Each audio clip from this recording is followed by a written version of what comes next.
In 1857, I was 23 when serendipity brought me to the Press Democrat, and I began to write for the newspaper in 1977. When I was a kid, when I walked into the newsroom, and I met the likes of Gay LeBaron,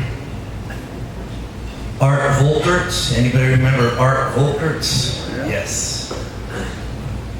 Pete Golis, Boney Salutis, Susan Swartz, Bob Close, Kathy Barnett, Tim Tisconi. They were all in the newsroom when I started in 1977. When I walked out and into semi-retirement in 2021, my hair was slightly less gray than it is today, and I had become the longest tenured member of the newsroom. So I went from the kid to the old man of the Press Democrat. And it was a joy. And I will tell you that, I grew up in Southern California, and I feel so blessed. I feel like I could not have landed in a better place than Sonoma County, California.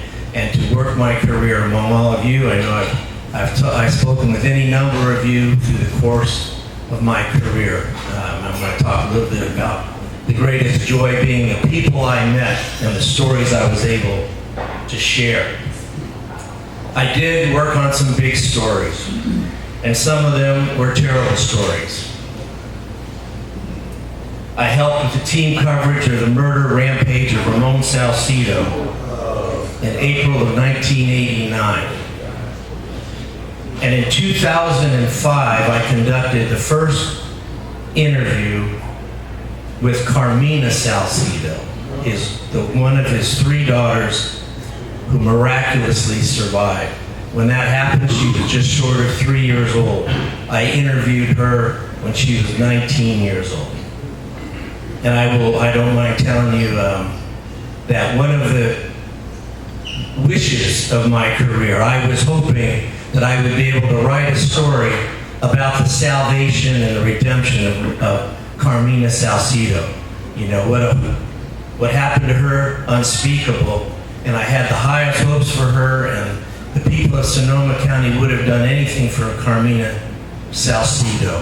But sadly, she was never able to find her balance. She was never able to find her way in the world. And the last I heard, Carmina Salcido was homeless on the streets of Santa Rosa and had lost her child to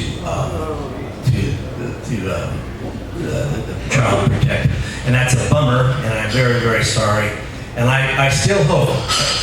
Now, so I was unable to write a story about the salvation of Carmina Salcido. I still hope that in my lifetime to hear or read that Carmina has found her way out of the abyss.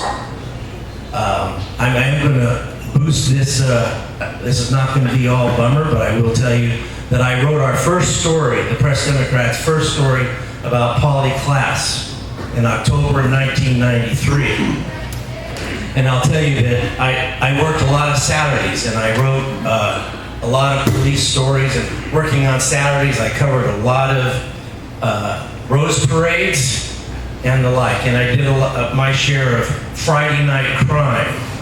Well, when I was driving to Petaluma in October 1993, about this story about a 12-year-old girl abducted from her bedroom during a sleepover with two friends, and that the boogeyman came in and grabbed her, and her mother was asleep in the next room. As I was driving to Petaluma, I thought, no way. They are going to have sorted this thing out by the time I get down there. By the time I get to Petaluma, they're going to have sorted this thing out. There's no way that happened. Well, it did happen. And Polly Klaas, you can remember the weeks and weeks and weeks that we went and we were searching for Polly Klaas. All right. In addition to those, though, I did write about some of the most remarkable people in Sonoma County. I'll tell you that one very happy chapter of my life. It's in 1991.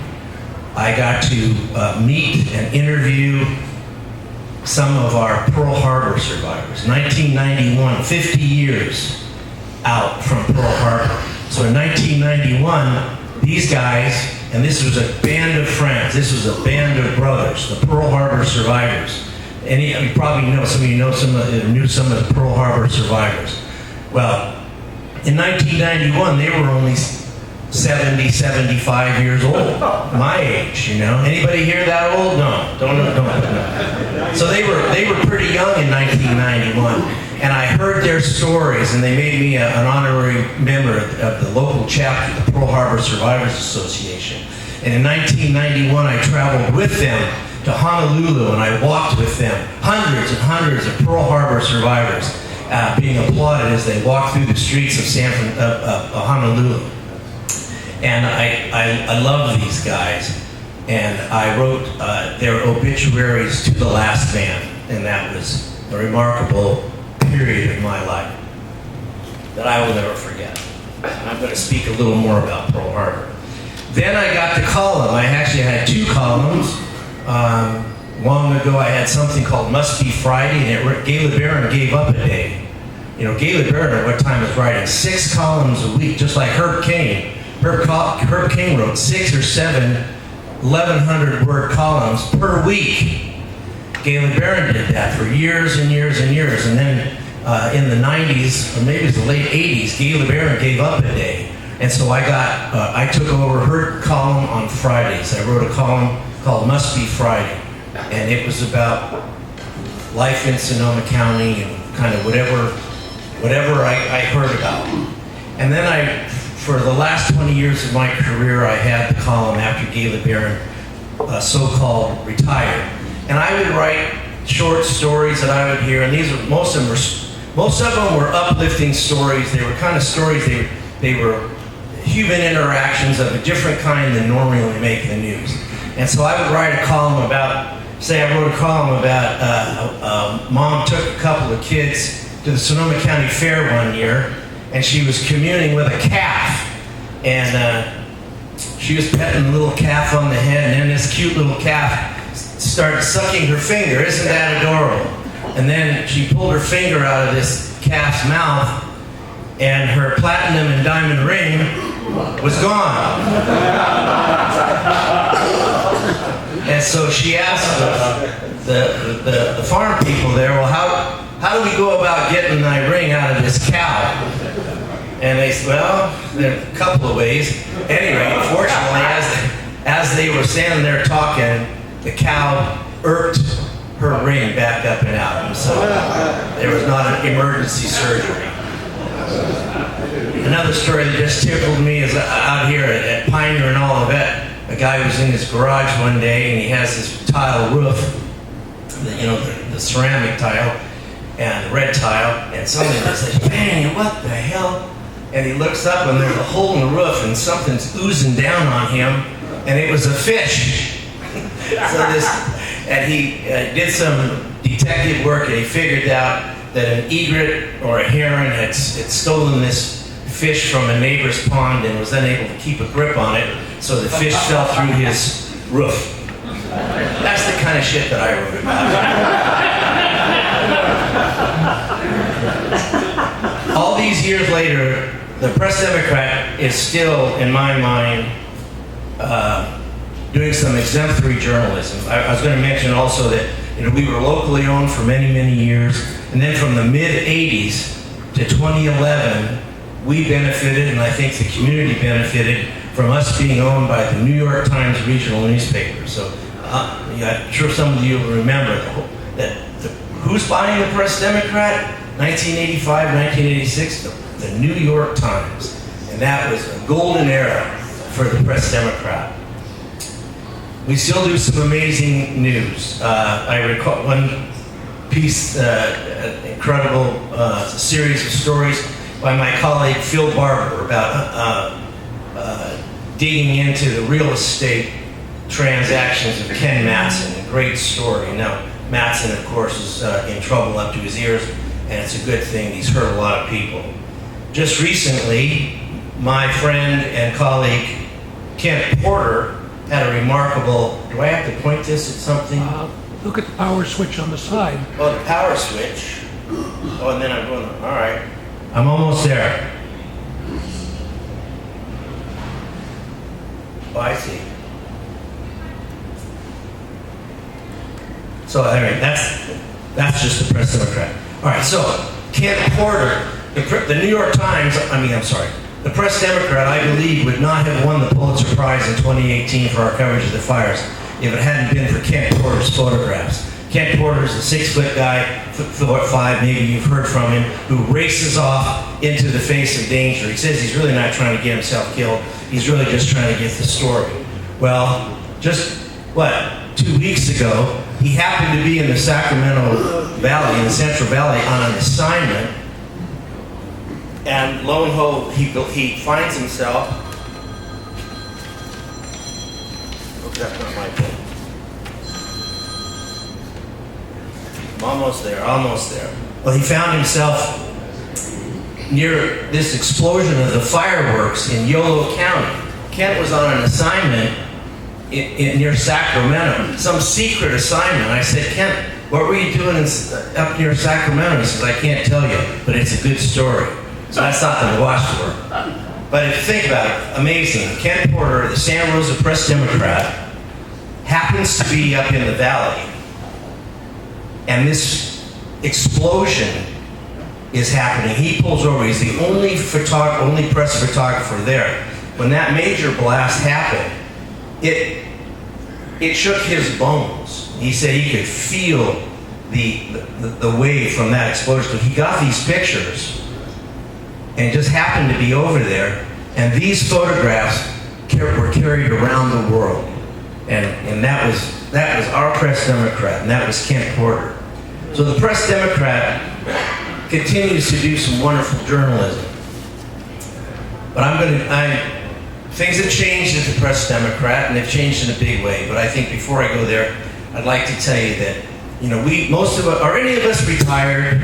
Oh yeah, a couple, all right, so I know there's a retired police officer here, and I know that when you tell me that when you're retired from police or fire or any number of business, people ask you, what was your favorite, or what was your most memorable case? What was your favorite project?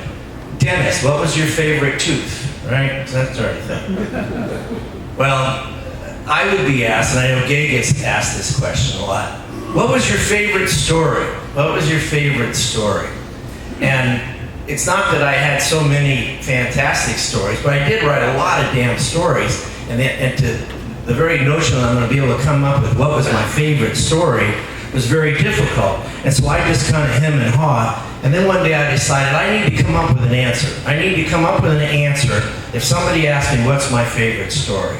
So I decided that my favorite story started 13 years before I was born. On December 7, 1941. With the attack on Pearl Harbor. This is the battleship West Virginia. And there was aboard the West Virginia, there was a fire controlman, 3rd class, named Dean Darrow. And with one of the torpedo strikes, Dean Darrow was blown off the deck of the West Virginia, and he's in the water. He was strafed. And then he was pulled onto a gunboat, he was rescued. And of course, none of us can imagine here the chaos of that moment. People are dead in the water's on fire. I mean, battleships are on their side. So Dean Darrow is pulled out of the water and he's taken to either to a hospital or to the hospital ship Solace. They find a wound in his upper back and they patch him up, and they did do an x-ray. December 1941, there were x-rays. They didn't see anything in the x-ray. And so they patched him up and they sent him back to duty. And because his ship was on the bottom, he was sent onto a destroyer and sent into the Pacific, and the war was on. He's 25 years old, but Dean Darrow would run to battle stations, and he's winded, and he felt like his heart wasn't right. He just didn't feel right. And then one day he could not get out of his bunk. And so they thought, well, there is something wrong with this kid.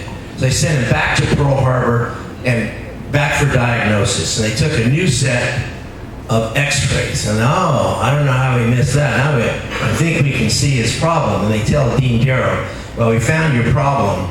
You've got a machine gun bullet in the wall of your heart. The point of the 7.7 millimeter Japanese machine gun bullet had gone into the wall or the muscle of his heart. So what are we going to do about that? Good question. So they sent him to the island near Vallejo. Mare Island, thank you. I wanted to say Muir, and I knew it wasn't right. They sent him to Mare Island. So there's Dean Darrow. He's from Wisconsin.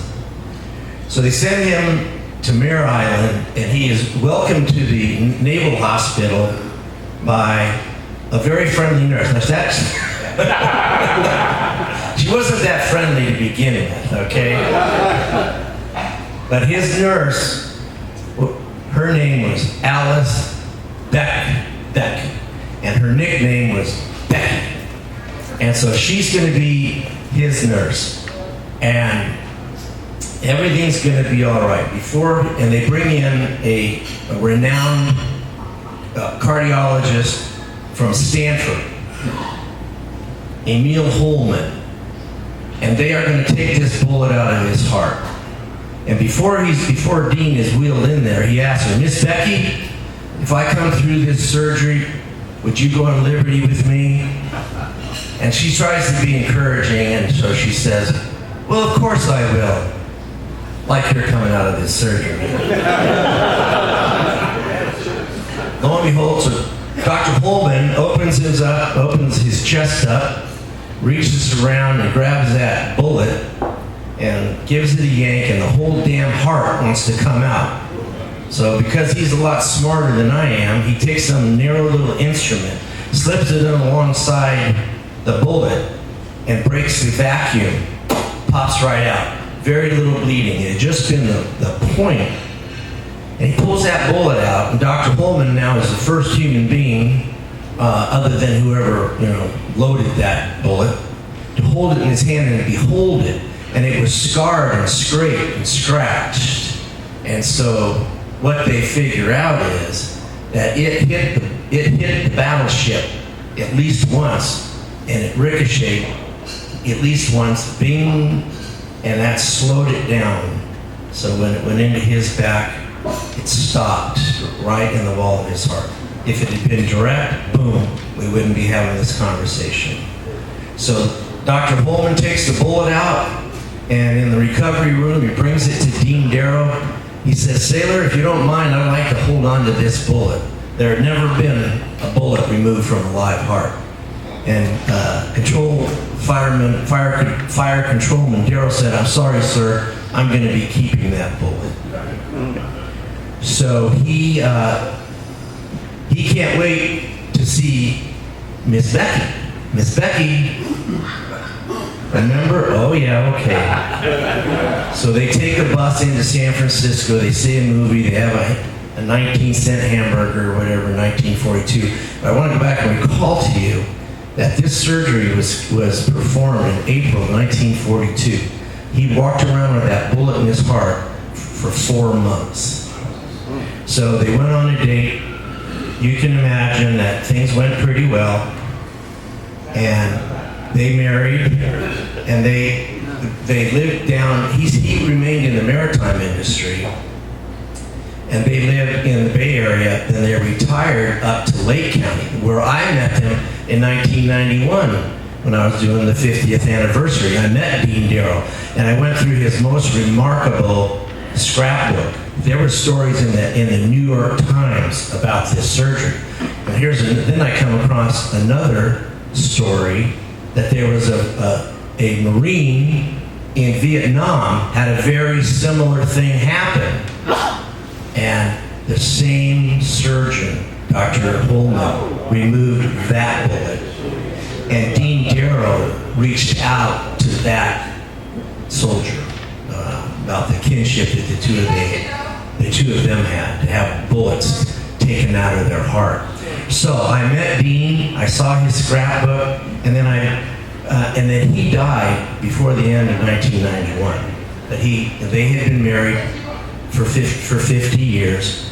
Alice lived up there, and she and I became friends. I've written a lot about Alice, and I've had her speak up here, and I don't mind telling you, note to self, that I'm hoping that Alice will appear on Veterans Day at Villa Chanticleer in Healdsburg at the Healdsburg Rotary and American Legion luncheon on 8 a.m.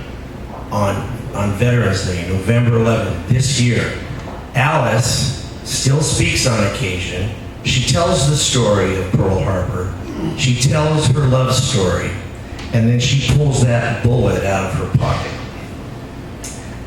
Alice had a birthday on March 16th. She turned 106 years old. So I decided the story. The only problem is it's kind of a long one. Yeah. All right. I'm going to conclude and open up to the questions. I did want to say that the Press Democrat, sadly, in May, was purchased again. The local owners sold the Press Democrat, and they sold it to a hedge fund that owns a lot of newspapers.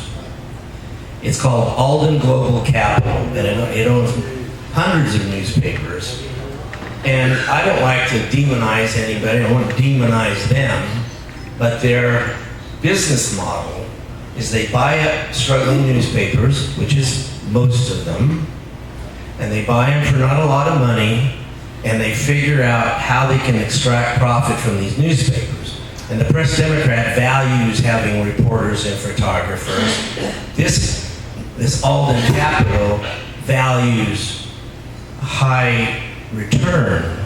And so the layoffs have begun at the Press Democrat. And what they do is they cut the staff as much as 75%, and they extract the profits, and then they turn their, like our paper and the Marin paper and the East Bay paper and the Ukiah paper, they tend to make them look all the same. Somebody at a centralized copy desk creates these newspapers. They all kind of look the same. The news staff shrinks, the photography staff shrinks, and they extract profit, and then the newspaper pretty much dies on the vine. And I'm not trying to be overly dramatic. My heart is broken. For many years we have been an island surrounded by Alden newspapers. The once great San Jose Mercury News, the now gone Oakland Tribune, something called the Contra Costa Times, the Independent Journal from Marin, the Ukiah paper, papers in Humboldt. They're all owned by this outfit, and we felt so good about having a real newspaper, a newspaper dedicated to journalism in Sonoma County, and now we are simply the latest addition to the Alden Global Capital newspaper portfolio. And I wish I had better news, but I'm very concerned that our newspaper is going to die on the vine. And I'm sorry about that. So to end on a positive note, I couldn't have had a better career. We had wonderful, wonderful, wonderful people come through that Press Democrat. And I will be eternally grateful. I still see Gay LeBaron. Gay is so grateful to have had the 65-year career that she had at the Press Democrat. And we hope, I will tell you, the one possibility in communities where Alden buys the local daily and skins it, often what happens is that people will create a vital alternative newspaper. Typically it is not a print newspaper because that's too expensive and too antiquated. But You may have heard that in the Bay Area there's the city-side newspapers, and throughout the country, as the daily papers are neutralized, these online real newspapers pop up. And so it may be that, watch and see, if here in Sonoma County, if we get a true, genuine newspaper to compete with what used to be the Press Democrat. Any questions? Yes. What I want to say is what's happening now in the paper is the exact same thing when Stevens bought the paper. And I know Stevens, Little Rock, Arkansas, they bought hundreds of papers. All they bought them for was to sell the buildings and the property. And eventually Sonoma Media bought them out, but they would have destroyed the papers originally. Absolutely right. Yes. Yeah, we ducked that bullet, and now we didn't duck this one. If anybody wants the microphone, we can work that back in questions. I went to journalism school at the University of Illinois and got out a few years after you did, Chris, and worked at a weekly, but I've been all over this country, and I have friends who work on newspapers all over this country. And for a town this size, the Press Democrat, in the dozen years I've been here, has been without parallel the finest newspaper in its population base that I have ever seen. Well, I appreciate that. Thank you. And I am obviously biased, but I do think the Press Democrat has always answered a very high standard. I do. Thank you. I may be misremembering, but if I'm remembering correctly, that might emphasize your point. Didn't the Press Democrat break the story of the turn into the savings and loan scandal? And that was a local, and was discovered by, as I remember, by Press Democrat reporters, and it was going on nationwide. Yes. And you guys discovered that? I think so. That was one of my colleagues, Mary Fricker, and she wrote a book. It was such, An inside job. So that's something, emphasizes what you're saying. You know, that kind of super important journalism of nationwide crime. No, you're right. There's no substitute for genuine local newspapers or regional newspapers. So, thank you. Yes. Say hand here. Just curious if the doctor got the second bullet. Oh yeah. Oh, did he get to keep it? Yeah. Oh man, that's a good question. See, if I were a real reporter, I could answer. Did he get to keep the Vietnam bullet? I don't know. But you've given me I'll do some homework on that. And I have held that bullet. I've held that bullet a number of times, and it's. I'm glad you mentioned the bullet because they have made arrangements. She's 106 years old, and she's going to donate that bullet to the Pearl Harbor Museum, and they are very excited about receiving it. So we may all one day be able to go see that bullet in Pearl Harbor. Hey Chris, Peter Scheidler. I was just wondering if you had any brass ass stories. Well, I do have some brass. Peter, it's good to see you, and I will tell you that just recently I went into the brass ass at Mission Plaza. I said, "Is this really a brass ass?" And they didn't know what the hell I was talking about. But I was just talking with Gay LeBaron and the Press Democrat C League. The only reason the Press Democrat was in the C League softball is because there was not a D League. And we would play softball, and then we'd come drink until we were silly at the brass ass. And then for those of you who don't remember, Peter had a run from the brass ass in Santa Rosa to the brass ass of Cotati, the famous ass-to-ass run. Good to see you. And I should have mentioned another great of the Press Democrat, your friend and mine, George Manis. Incredible guy. Thank you. Manis is still alive. I think he's living mostly in Puerto Vallarta. He shows up here once in a while. Have you ever done any story on pepper? Good, that's a good question. Pepper was a downtown character, I think most of us know Pepper. And no, because I will admit two things. One, I try to have a good humor, but I was singularly unamused by Pepper. And two, Gayla Barron was very close to Pepper, and I let Gayla Barron take Pepper. But I think I wrote Pepper's about her final ride in a hearse. But yeah, Pepper was a character downtown, and either you loved her or you didn't. Gentlemen, let's give Chris a big hand.